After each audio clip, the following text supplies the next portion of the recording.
Hello friends, ಬನ್ನಿ ಒಂದೊಳ್ಳೆ ಕಾಬೂಲ್ ಕಡಲೆ ಬೋಂಡ ಮಾಡೋದು ಹೇಗೆ ಅಂತ ತೋರಿಸ್ಕೊಡ್ತೀನಿ. ತುಂಬ ರುಚಿಯಾಗಿರುತ್ತೆ, ಮತ್ತೆ ಮತ್ತೆ ತಿನ್ನಬೇಕು ಅನ್ನುವಷ್ಟು ರುಚಿ ಇರುತ್ತೆ. ಹೇಗೆ ಮಾಡೋದು ತೋರಿಸ್ಕೊಡ್ತೀನಿ.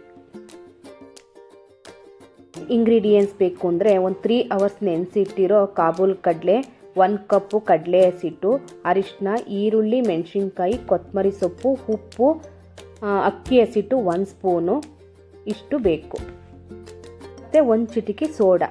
ಈಗ ನೆನೆಸಿಟ್ಟಿರೋ ಕಾಳನ್ನ ಚಿಕ್ಕ ಜಾರ್ಗೆ ಹಾಕೊಂಡು ರುಬ್ಕೊಳ್ಳೋಣ. ತರಿಯಾಗಿ ರುಬ್ಬಬೇಕು.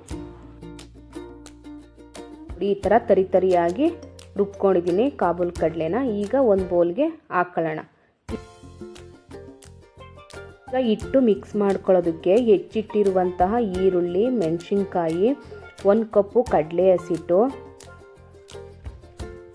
ಸ್ವಲ್ಪ 1 ಸ್ಪೂನ್ ಆಗುವಷ್ಟು ಅಕ್ಕಿ ಹಸಿಟ್ಟು, ರುಚಿಗೆ ತಕ್ಕಷ್ಟು ಉಪ್ಪು, ಕೊತ್ತಂಬರಿ ಸೊಪ್ಪು, ಚಿಟಿಕೆ ಸೋಡಾ ಇಷ್ಟು ಹಾಕ್ಕೊಂಡು ಚೆನ್ನಾಗಿ ಮಿಕ್ಸ್ ಮಾಡ್ಕೋಬೇಕು. ಸ್ವಲ್ಪ ನೀರು ಹಾಕ್ಕೊಂಡು ಗಟ್ಟಿಗೆ ಮಿಕ್ಸ್ ಮಾಡ್ಕೋಬೇಕು. ಚೂರು ಅರಿಶಿನ ಹಾಕೋತಾ ಇದ್ದೀನಿ.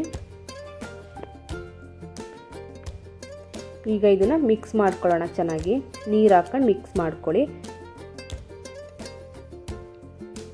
ಗಟ್ಟಿಗಿರಬೇಕು, ತೆಳ್ಳಗಾಗಬಾರ್ದು. ನಾನು ಕೈಯಲ್ಲೇ ಮಿಕ್ಸ್ ಮಾಡ್ಕೊತಾ ಇದ್ದೀನಿ.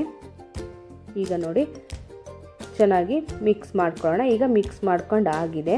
ಈಗ ಇಲ್ಲಿಗೆ ಎಣ್ಣೆ ಬಿಸಿಗಿಟ್ಟು ಹಿಟ್ಟು ಕಲಸಿರೋದನ್ನ ಉಂಡೆ ಮಾಡಿ ಎಣ್ಣೆಗೆ ಬಿಡಿ. ಅದು ಚೆನ್ನಾಗಿ ಕಲ್ಲರ್ ಬರಬೇಕು, ಅಲ್ಲಿವರೆಗೂ ಚೆನ್ನಾಗಿ ಬೇಯಿಸಬೇಕು ಎಣ್ಣೆಯಲ್ಲಿ.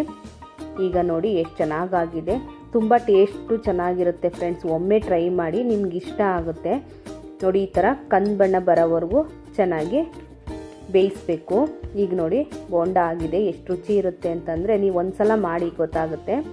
ಈ ವಿಡಿಯೋಸ್ ನಿಮ್ಗೆ ಇಷ್ಟ ಆದರೆ ಲೈಕ್ ಮಾಡಿ, ಶೇರ್ ಮಾಡಿ, ಸಬ್ಸ್ಕ್ರೈಬ್ ಮಾಡ್ಕೊಂಡು ನೋಡೋದು ಮರಿಬೇಡಿ ಫ್ರೆಂಡ್ಸ್. ಈ ವಿಡಿಯೋ ಇಷ್ಟ ಆದರೆ ಒಂದು ಲೈಕ್ ಕೊಡಿ.